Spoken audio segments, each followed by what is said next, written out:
Today on MuscleCar, hitch 'em up, move 'em out. Giddy up Oldsmobile. Rick and Tommy set our Hurst Olds on some mock-up wheels that you can make on the cheap. Then removing drip rails, flush mounting glass, and a cherry Trans Am.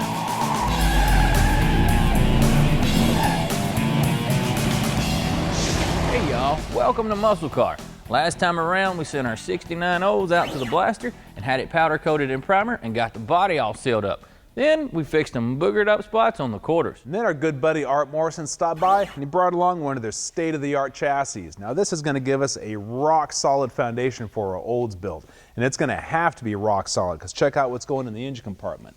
A neck snapping GM Performance LSX 454. Now when this thing is up and running, it's going to work the heck out of that chassis with over 600 horsepower. Today we're going to plug in some axles, marry our body to our chassis, and do some sheet metal mods to our Olds. But first things first, let's take a look at those axles. We put in a call to Curry and they hooked us up with their nodular iron 9+ center section with a pause unit already installed. And to get the wheels spinning, we're going to use a set of their 31 spline axles. We're going to install all that into one of their fabricated housings. These things come as either a direct fit or a custom length, and it's going to be able to withstand all the power that LSX is going to be able to throw at it.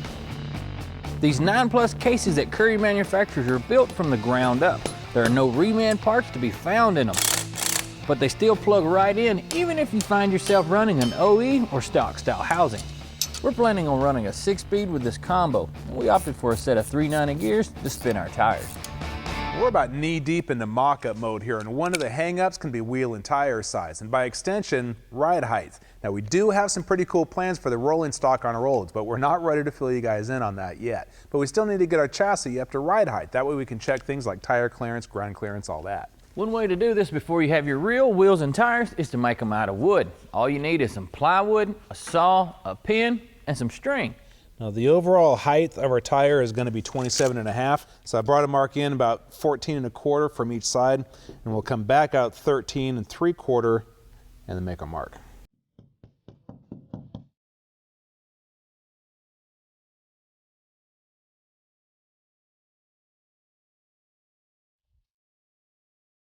Now I used a piece of cardboard and an original Chevy wheel, set the cardboard in from the back and just marked out where the holes are to get our bolt pattern. Quick and easy. Ain't got to overthink it.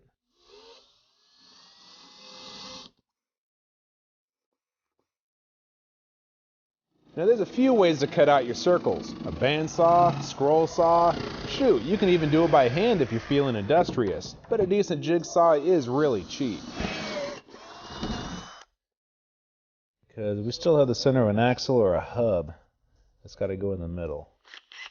We'll get that chopped out and then we can test fit our new hoops. Alright, see if it fits. Man, that looks huge. Oh, that turned out good. I just got to make 3 more.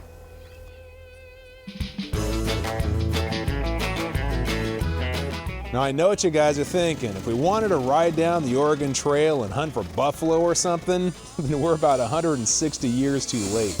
Hey man, it's all good. All these bad boys need is to be able to hold up our Olds just long enough for us to get some real wheels made. Besides, this way Tommy won't be at risk for a bad case of scurvy.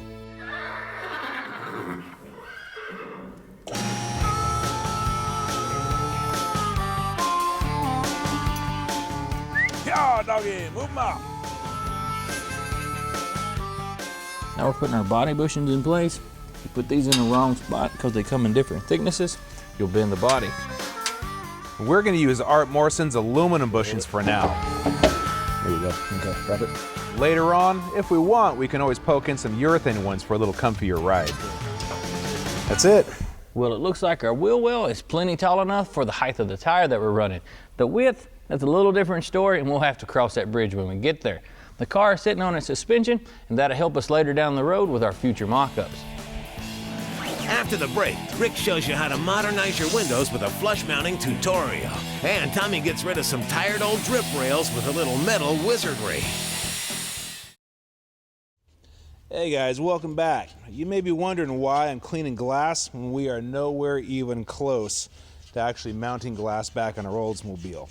Well, the reason is we're not gonna put it back in a stock location. In fact, we're shaving all the original trim and flush mounting the front and rear glass. So I'm cleaning it up to get it in place, start coming up with a game plan. Now, when we set this stuff in place and start designing the sheet metal around it, I'm gonna be tacking things and bending things and pushing things, and I don't want to scratch the glass up. So I'm covering it up with some tape and some welding paper to make sure, because I don't want to be on the internet trying to find a back glass for a 69 Olds. We aren't gonna need these glass rivet knob things anymore, so I'm cutting them all off with a cutting wheel. And next we need to measure the depth of this recess right here, because that's gonna tell us how far up we need to space the glass in order to get the face of the glass flush with that body line right there. So, survey says we have a total depth of 3/4 of an inch. Now we've got 1/4 of an inch worth of glass thickness, so that leaves us 1/2 of an inch that we need to space that glass up to get the front of it flush. Yeah, we're about almost 1/16 of an inch over. Try removing one paint stick. Do 3 and make up the remainder of the space with tape. There we go. Now that's almost perfect right there. These paint sticks will take the place of the blocks that we'll use later on to set our window at the proper height. You can do the same thing with all kinds of stuff you might have laying around the garage.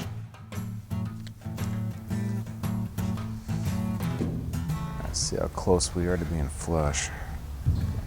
Now we're close, but it's still got to come up a little bit more. A little bit more of a shim. I'm just going to fold up a little bit of tape here. Raise that shim up a little bit. I don't need much. We're close. Okay, one more again. There we go. That's looking good.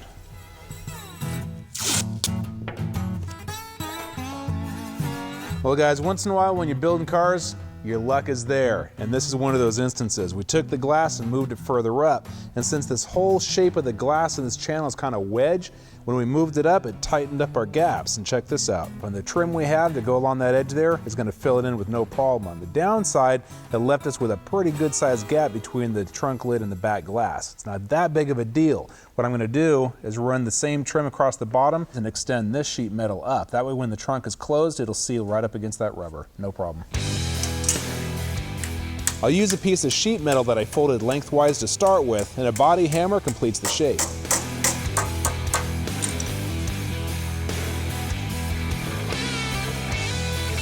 A clean and stripped disc will knock the primer off the edge of the deck lid. Here's a little magnet on the bottom side of that. And that just might help me get all this stuff lined up as I tack it.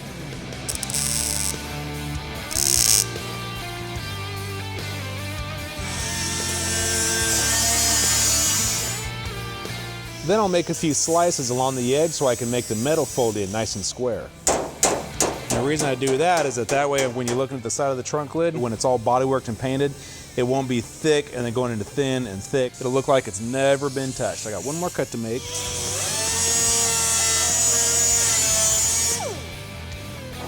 Hammer that down. And once that gets welded up and bodyworked in, that'll look like a factory seam. Doing a flush mount like this is one of those little custom touches that separates a resto mod from a restoration. I think that worked out pretty good. Now, I had a few different ideas on how to do it, but I think that's a pretty good decision right there.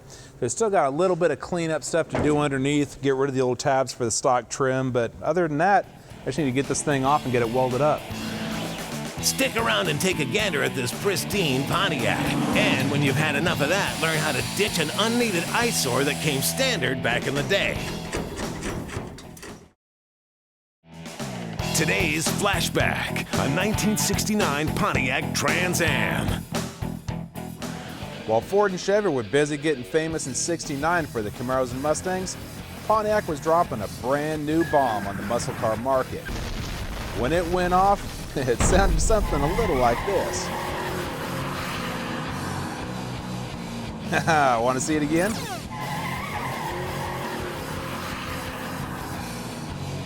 Trans Am was the name and road racing was the game. A Pontiac pulled out all the stops when they rolled these babies out. $5 from every sale went to the SCCA to cover licensing fees so they could use the Trans Am name. Now, TA racing was hot in the late 60s and early 70s, and Pontiac was a big player. It's no wonder these things were serious contenders on the street. They were built with road racing in mind. Dwayne Mills is the lucky owner of this one. Pontiac only made 634 Ram Air 3 cars in '69, and only 114 of those were automatics. Behind that monster engine trans combo is a safety track 10-bolt diff stuffed full of 355 gears, all turning 14-inch wheels wrapped in period correct polyglass white walls. Heavy-duty suspension parts and front and rear sway bars along with power disc brakes and steering help this Trans Am stay between the lines. Now Pontiac may have claimed only 335 horsepower, but the real horsepower numbers on these Street Fighters, well, they were closer to 366. Now either way, they could jump from 0 to 60 in about 6.5 seconds and tear up a quarter mile in just a hair over 14. These first Trans Ams had looks that could kill, and with a function to back up the style, that's exactly what they did to the competition. The scoops up front do more than just snarl at any challengers. They ram air down the throat of the 4-barrel 400. The scoops on the sides pull hot air out of the engine compartment, keeping everything under the hood just as cool as the outside. With badging to boot and body lines that made history, it all adds up to a sweet little Trans Am. Now, up front, a blacked out grille and quad headlights take the lead. Rally stripes run from the front all the way to the back, where they're met with a fiberglass spoiler that's capable of 50 pounds of downforce at 100 miles an hour. The rear valance was painted to match the rally stripes, and the taillights were long and sleek, matching the stance of the car.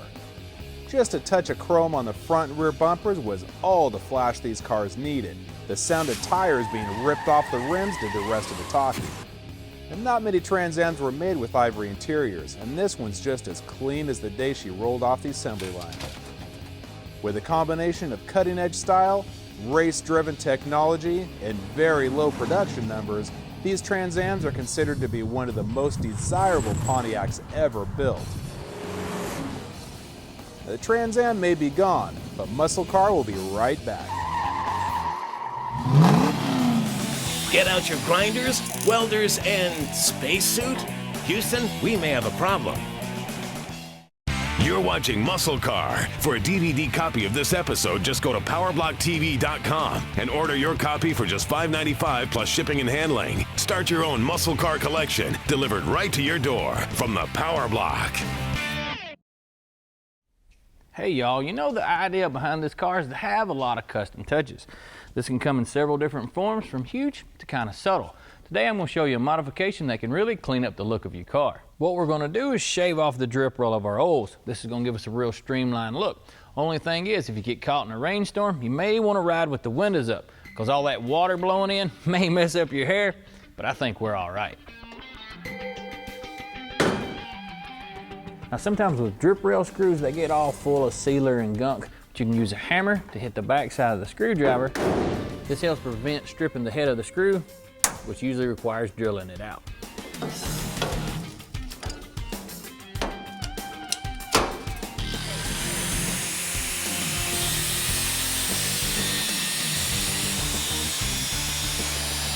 One thing to keep in mind while you're cutting the rail off is that you want to cut along with it, kind of parallel. You don't want to get the blade crooked and gouge into the roof, because that'd just be a repair you have to make a little later.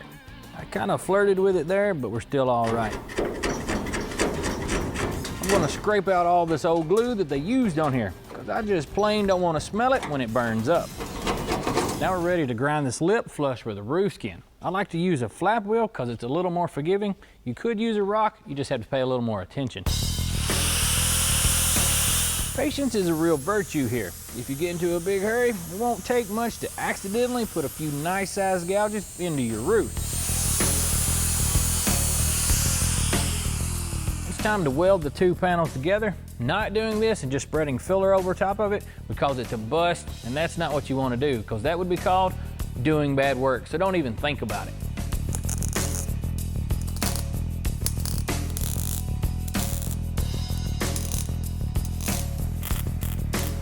We're ready to start the front half, and you may be wondering why I got this fancy getup on. Well, it's because the body has some lead on it and we got to remove it. You don't want to run the risk of contaminating your clothes. Just think about your youngins. I use an air grinder to prep the surface for welding, but there could still be a little bit of lead left in there, so I'm going to keep my spacesuit on for just a bit longer. Our roof panel has a factory stamped style line, and our A-pillar only has a pinch weld of 2 pieces of metal, so I've got to add some fill rod to help it look a little more consistent. What I'm going to use is a piece of 3/16 round stock. And with it tacked into place, I'll knock everything nice and flat. When I ground this down flush, I eliminated most of the original pinch weld. I need to sew this back together, so as I'm burning in the rod, I'm going to make my welds run over top of both pieces of metal, which will fuse them all back together.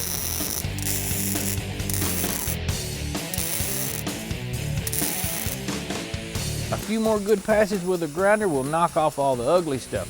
And you can take this bad boy and tie a bow on it.